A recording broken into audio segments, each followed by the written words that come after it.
வல்வெட்டி துறையில் sea view, boating, party hall, luxury rooms, Indian restaurant, village hotel Yathna, northern point. வணக்கம், இது IBC தமிழின் பிரதான செய்திகள். முதலில் தலைப்புச் செய்திகள். செம்மணி புதைகுழிக்கு சர்வதேச விசாரணை தேவை, விடுக்கப்பட்டுள்ள அவசர கோரிக்கை. நீதிபதிகளின் ஓய்வுறும் வயதை அதிகரிப்பதில் பயனில்லை, சம்பிக்க. நாமல் ராஜபக்ச, சரித் அபேசிங்க ஆகியோருக்கிடையிலான நட்பு அம்பலமாகியுள்ள பல ரகசிய தகவல்கள். வடக்கு கிழக்கு விவகாரத்தில் சஜித் நேரடி தலையீடு, வெளியான முக்கிய தகவல். குருவிட்ட சிறைச்சாலை மோதலில் சேதமடைந்த கூரைகள் சீரமைக்க நடவடிக்கை எடுத்த கைதிகள். நாட்டில் கொட்டி தீர்க்கப் போகும் கனமழை, விடுக்கப்பட்டுள்ள எச்சரிக்கை. ஐஆர்ஜிசி மற்றும் முப்படைகளுக்கு புதிய தலைமைகள், பிறப்பிக்கப்பட்ட உத்தரவு. பதிலுக்கு பதில் ஈரானிடம் இழப்பு கோரும் ட்ரம்ப் ட்ரூத் சோசியலில் வெளியிட்ட அதிரடி அறிவிப்பு. தொடர்பான விரிவான செய்திகள்.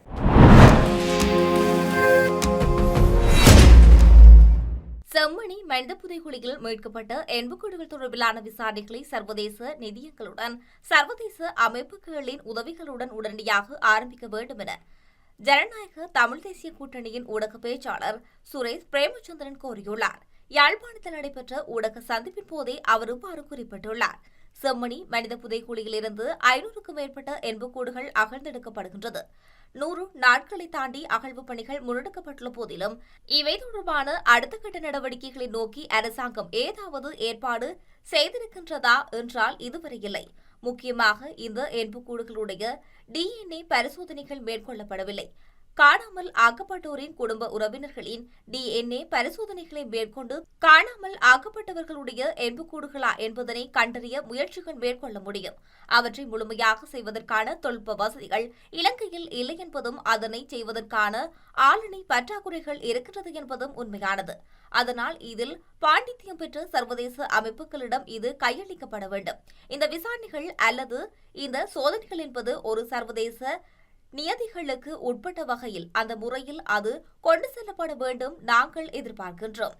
ஆகவே இலங்கையில் இருக்கக்கூடிய சிவில் அமைப்புகளாக இருக்கலாம், மனித உரிமை அமைப்புகளாக இருக்கலாம், ஜனநாயக விடயங்களுக்காக போராடிய அமைப்புகளாக இருக்கலாம், சர்வதேச மனித உரிமைகள் அமைப்பாக இருக்கலாம், இவர்கள் எல்லோரும் நிச்சயமாக இலங்கையில் இவற்றை செய்து முடிப்பதற்கான சாத்தியப்பாடுகள் மிக மிக குறைவு என்ற அடிப்படையில் ஒரு சர்வதேச விசாரணை ஒன்றுக்கான ஏற்பாடுகளை செய்ய வேண்டியது எல்லோரது கடமை என்று நாங்கள் எதிர்பார்க்கின்றோம். ஆகவே அந்த வகையில் மிகுதி எண்புக்கூடுகளை தேடியெடுத்த பிற்பாடுதான் அடுத்த கட்டத்தை நோக்கி நகர்த்துவோம் என்பதை விடுத்து இதுவரையில் எடுக்கப்பட்ட எண்புக்கூடுகள் தொடர்பிலான விசாரணைகளை அரசாங்கம் ஆரம்பிக்க வேண்டும் என தெரிவித்துள்ளார். நீதிபதிகளின் ஓய்வுறும் வயது எல்லையை அதிகரிப்பதில் எந்த பயனும் இல்லை எனவும் இது ஒரு பயனற்ற தீர்மானம் எனவும் முன்னாள் அமைச்சர் பாட்டாளி சம்பிக்கரணவுக்கு தெரிவித்துள்ளார். தொழில்நுட்ப வளர்ச்சி மற்றும் செயற்கை நுண்ணறிவின் எழுச்சி காரணமாக வரும் ஆண்டுகளில் சட்டம் மற்றும் மருத்துவம் உட்பட்ட அனைத்து துறைகளும் பாரிய மாற்றங்களை சந்திக்க உள்ள நிலையில் இந்த தீர்மானம் பயனற்றது என அவர் குறிப்பிட்டுள்ளார். தற்போதைய அரசியல் தலைமைத்துவம் பழைய கருத்தியல்களை கொண்ட மனநிலையில் செயற்படுவதாக அவர் குற்றம் சாட்டியுள்ளார்.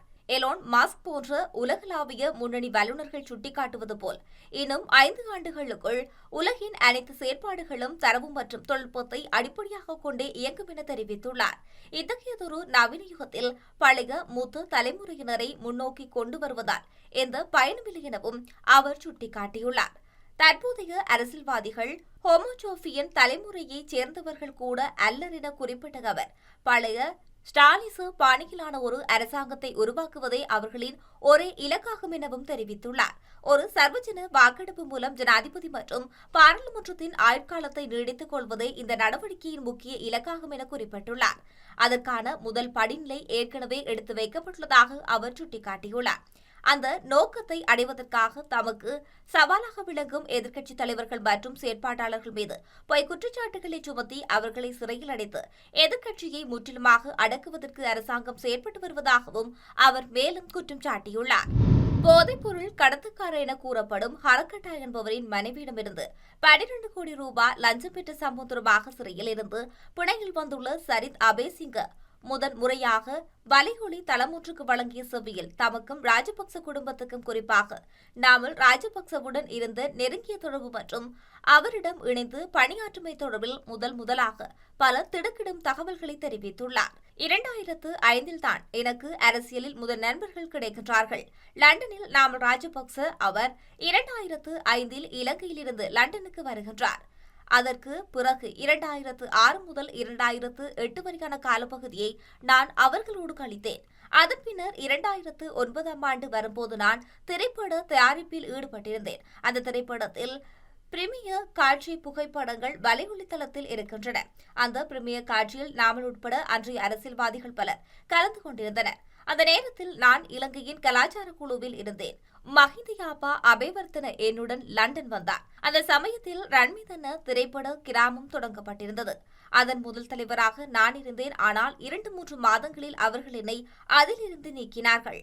2010 நாமல் முதலில் தேர்தலில் போட்டியிடும் போது முழுநேர பிரச்சாரத்தில் ஈடுபட்டேன். பிரச்சாரத்தை முடித்துவிட்டே சென்றேன். நான் சமீபத்தில் தேர்தலில் போட்டியிடுகின்றேன் என்று சொன்னவுடனே நாமலிடமிருந்து வந்த முதல் அழைப்பு, அடை தேர்தலில் போட்டியிட வேண்டாம் என்று இவ்வளவு நாளாக என்னிடம் சொல்லவே இல்லையே என்பதுதான். நான் சொன்னேன், உண்மையிலே எனக்கு அப்படி ஒரு எண்ணம் அப்போது இருக்கவில்லை என்று குறிப்பிட்டதாக அவர் தெரிவித்துள்ளார். எதிர்க்கட்சித் தலைவர் சஜித் பிரேமதாச வடக்கு மற்றும் கிழக்கு மாகாணங்களை பிரதிநிதித்துவப்படுத்தும் பாராளுமன்ற உறுப்பினர்களை சந்தித்து அந்த பகுதிகளில் மக்கள் எதிர்கொள்ளும் பிரச்சினைகள் தொடர்பில் கலந்துரையாடியுள்ளார். இந்த சந்திப்பில் அண்மையில் பாராளுமன்ற வளாகத்தில் அமைந்துள்ள எதிர்க்கட்சித் தலைவர் அலுவலகத்தில் நடைபெற்றுள்ளது. வடக்கு மற்றும் கிழக்கு மாகாண மக்களுக்கு தற்போது காணப்படும் முக்கிய பிரச்சினைகளை அடையாளம் காண்பதே இந்த சந்திப்பின் பிரதான நோக்கமாக அமைந்ததாக தெரிவிக்கப்பட்டுள்ளது. இதன்போது மக்கள் எதிர்கொள்ளும் பிரச்சினைகள் தொடர்பில் விரிவாக ஆராயப்பட்டதோடு அவற்றுக்கு எதிர்க்கட்சி என்ற வகையில் தேவையான தீர்வுகளை பெற்றுக் கொடுப்பதற்கான நடவடிக்கைகள் குறித்து கலந்துரையாடப்பட்டுள்ளது. மேலும் வடக்கு மற்றும் கிழக்கு மக்களின் சமூக பிரச்சினைகளை அரசாங்கத்தின் கவனத்துக்கு கொண்டு வருவதுடன் அவற்றுக்கான தீர்வுகளை பெற்றுக் கொடுப்பதில் எதிர்க்கட்சித் தலைவர் என்ற வகையில் தாம் நேரடியாக தலையிடுவதாகவும் சஜித் பிரேமதாச தெரிவித்துள்ளார். மக்களின் பிரச்சினைகளை அடையாளம் கண்டு அவற்றுக்கு உரிய தீர்வுகளை பெற்றுக் கொடுப்பதற்கான நடவடிக்கைகளை முன்னெடுப்பதே இந்த சந்திப்பின் முக்கிய நோக்கமாக இருந்ததாக தெரிவிக்கப்பட்டுள்ளது. குறிப்பிட்ட சிறைச்சாலையில் ஏற்பட்ட கடுமையான மோதலின் போது சிறைச்சாலையின் 3 கட்டடங்களின் கூரைகள் பலத்து சேதமடைந்துள்ளதாக சிறைச்சாலை தகவல்கள் தெரிவிக்கின்றன. மோதலின் போது கைதிகள் கட்டடங்களின் கூரைகள் தகடுகளை அகற்றி அவற்றை பயன்படுத்தி பாதுகாப்பு அதிகாரிகள் மீது தாக்குதல் நடத்தியதாக காவல்துறையினர் தெரிவித்தனர். கலவரத்தில் ஈடுபட்ட கைதிகளை கட்டுப்படுத்தி அவர்களை மீண்டும் சிறை அறைகளுக்கு அழைத்துச் செல்ல சிறைச்சாலை அதிகாரிகள் நடவடிக்கை எடுத்துள்ளனர். இருப்பினும் கூரைகள் சேதமடைந்திருந்த நிலையில் கடந்த சனிக்கிழமை அந்த பகுதியில் பெய்த கடும் மழையினால் கைதிகள் பெரும் சிரமத்துக்கு உள்ளாகியுள்ளனர். சிறை அறைகளுக்குள்ளேயே மழையின் நனைந்ததாகவும் தெரிவிக்கப்படுகின்றது. இதையடுத்து காவல்துறையினர் மற்றும் சிறைச்சாலை அதிகாரிகளின் தலையீட்டில் கூரைகளை சீரமைப்பதற்கு தேவையான கூரை தகடுகள் வழங்கப்பட்டன. அதன் பின்னர் கூரைகளை சேதப்படுத்திய கைதிகளே முன்வந்து கடந்த 8ஆம் தேதி சேதமடைந்த கூரைகளை மீண்டும் சீரமைத்ததாக தெரிவிக்கப்பட்டுள்ளமை குறிப்பிடத்தக்கது. சப்ரகமு மாகாணங்களிலும் அத்துடன் கேண்டி, நுவரெலியா, காலி மற்றும் மாத்தறை மாவட்டங்களிலும் அடிக்கடி மழை அல்லது இடியுடன் கூடிய மழை பெய்யக்கூடும். வளிமண்டலவியல் திணைக்களம் இன்று விடுத்துள்ள அறிக்கையிலே மேற்படி விடயமானது தெரிவிக்கப்பட்டுள்ளது. இதன் அடிப்படையில் ஊவா மற்றும் கிழக்கு மாகாணங்களின் சில இடங்களில் அத்துடன் முல்லைத்தீவு மாவட்டத்தின் சில இடங்களிலும் பிற்பகல் 2 மணிக்கு பின்னர் மழை அல்லது இடியுடன் கூடிய மழை பெய்யக்கூடிய வாய்ப்புகள் காணப்படுகின்றது. மேல் மற்றும் வடமேல் மாகாணங்களில் இடைக்கிடையே மழை பெய்யக்கூடும்.